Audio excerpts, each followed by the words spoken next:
ये सारे घोटाले, ये 8,50,000 करोड़ रुपए हिंदुस्तान के लोगों का जो डूबा है, इसके लिए कोई और नहीं, भारत के प्रधानमंत्री नरेंद्र मोदी जी जिम्मेदार हैं। जब तक वो पद पर रहेंगे तब तक अडानी के मामलों की जांच नहीं हो सकती, अडानी के भ्रष्टाचार की जांच नहीं हो सकती। प्रधानमंत्री में जरा सी भी नैतिकता है तो उनको अपने पद से इस्तीफा दे देना चाहिए। उनको देश का प्रधानमंत्री बने रहने का हक नहीं है।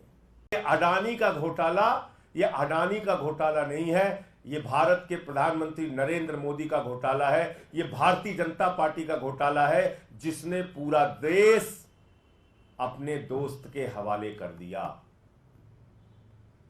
हिंदुस्तान के एयरपोर्ट की जमीन, हिंदुस्तान के सारे, लगभग सारे एयरपोर्ट एक एक करके अडानी को दिए जा रहे हैं। रेल अडानी को, सेल अडानी को, कोयला की खदान अडानी को, गैस अडानी को, पानी अडानी को, बिजली अडानी को, सड़क अडानी को, सीपोर्ट अडानी को। अडानी के भ्रष्टाचार को उजागर करने की सजा मुझे 6 महीने जेल के रूप में मिली। और आपको याद होगा कि देश की संसद में मैंने नारा लगाया था प्रधानमंत्री जी के सामने कि मोदी अडानी भाई भाई, देश बेच के खाई मलाइए। क्योंकि 18 महीने पहले हिंडनबर्ग की एक रिपोर्ट आई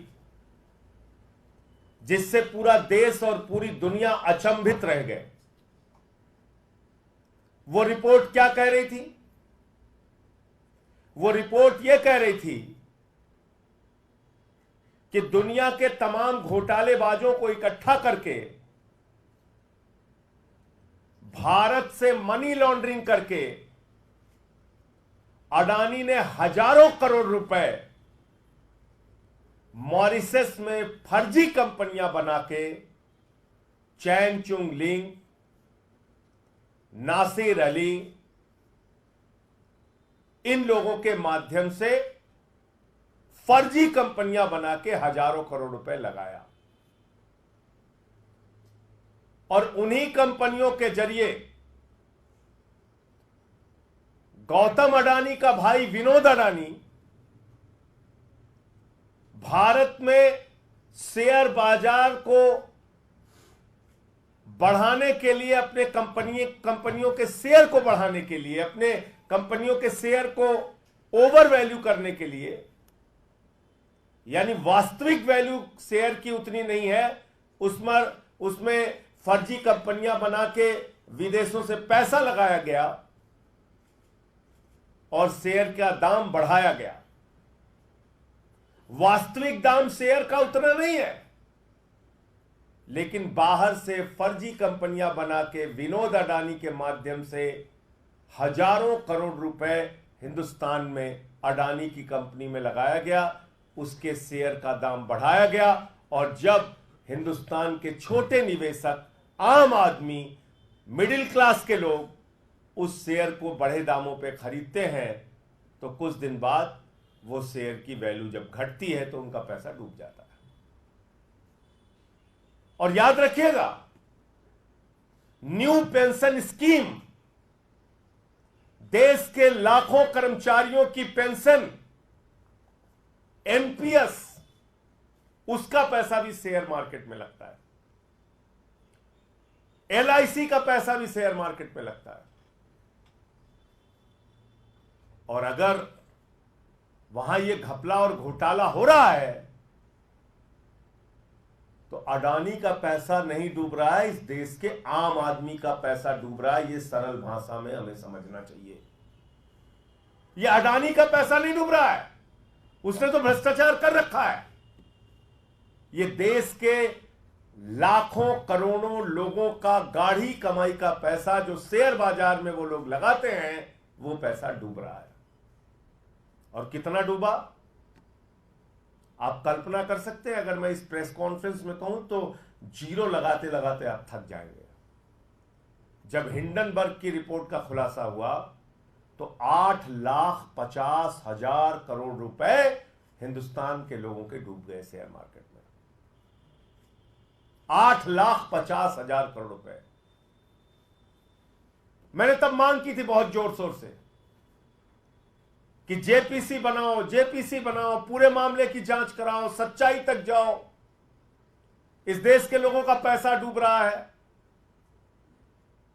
अडानी ने फर्जी कंपनियां विदेशों में बना के अपनी कंपनियों के शेयर बढ़ाए हैं, उसके दाम बढ़ाए हैं, पैसा गलत ढंग से लगाया गया, खुलेआम ये मनी लॉन्ड्रिंग का मामला है, भ्रष्टाचार का मामला है। एक आवाज नहीं सुनी गई मेरी। मोदी जी ने क्या किया? मोदी जी ने कहा इसको पकड़ के जेल में डालो। उठा के मुझे जेल में डाल दिया गया। 6 महीने में जेल में रहा। जुर्म यही था, मैं फिर दोहरा रहा हूं, वो नारा संसद में, मोदी अडानी भाई भाई, देश बेच के खाई मलाई। और आज क्या खुलासा हुआ है? माननीय सर्वोच्च न्यायालय में जब ये मामला गया, माननीय सर्वोच्च न्यायालय ने कहा इस पूरे प्रकरण की जांच सेबी करेगा। सेबी इस पूरे प्रकरण की जांच करेगा। सेबी ने अपनी जांच शुरू की। सेबी ने अपनी रिपोर्ट दाखिल की और 2023 के मई महीने में जो रिपोर्ट सेबी ने सुप्रीम कोर्ट में दाखिल की वो बड़ी हास्यास्पद है। आप सुनेंगे तो आपको मजाक लगेगा। सेबी सुप्रीम कोर्ट में कह रहा है कि हम ऐसे जुड़े 13 मामलों की जांच कर रहे हैं और ये कर रहे हैं, वो कर रहे हैं, और बाद में कह रहे हैं हमें पता नहीं है कि कहां तक ये जांच जाएगी। ये एक दिशाहीन जांच है।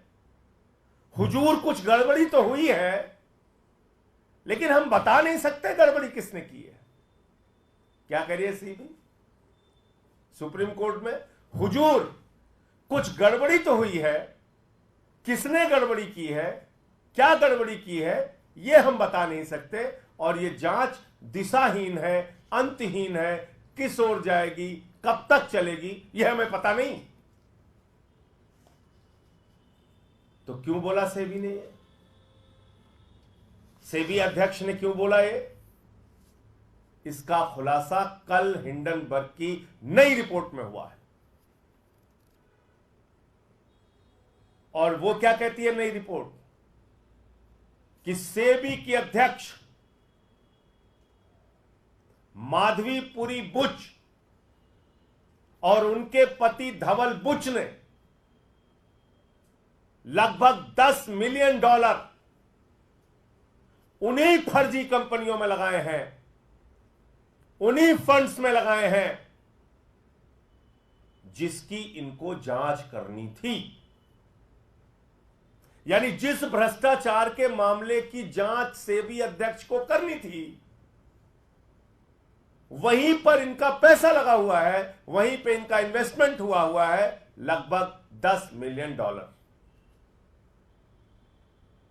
और ये एक विसिल ब्लोअर के माध्यम से इस बात का खुलासा हुआ। आप मुझे बताइए, जिन कंपनियों के, जिनके भ्रष्टाचार के, जिन मामलों की जांच स्वयं सेबी को करनी थी, अगर सुप्रीम कोर्ट ने कहा कि आप जांच करेंगे इसकी, तो माधवी बुच ने क्यों नहीं बताया कि हुजूर मैं जांच नहीं कर सकती, क्योंकि हमारा मामला, हमारा पैसा तो और हमारे पति का पैसा तो खुद ही इन फंड्स के ऊपर लगा हुआ है, जिसको विनोद अडानी मैनेज करता है, जिसके जरिए हिंदुस्तान के आम आदमी को लूटा जाता है, जिसके जरिए हिंदुस्तान के आम लोगों का लाखों करोड़ रुपए का उनको चूना लगाया जाता है। फिर मैं फिर दोहरा दूं, 8,50,000 करोड़ रुपए शेयर बाजार में 18 महीने पहले इस देश की जनता के डूबे थे, भूलिएगा नहीं। और तब मैंने चिल्ला चिल्ला के कहा था कि यह बहुत बड़ा भ्रष्टाचार है, जेपीसी से इसकी जांच कराओ।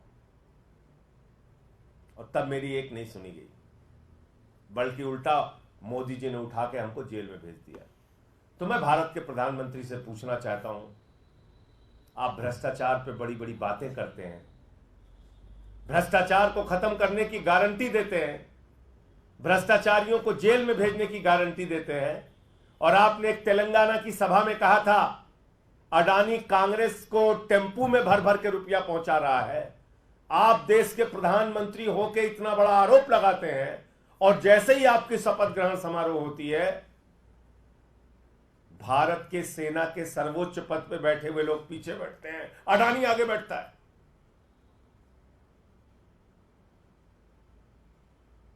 यह आपकी असलियत है प्रधानमंत्री जी। इसलिए अडानी का घोटाला यह अडानी का घोटाला नहीं है, यह भारत के प्रधानमंत्री नरेंद्र मोदी का घोटाला है। यह भारतीय जनता पार्टी का घोटाला है, जिसने पूरा देश अपने दोस्त के हवाले कर दिया।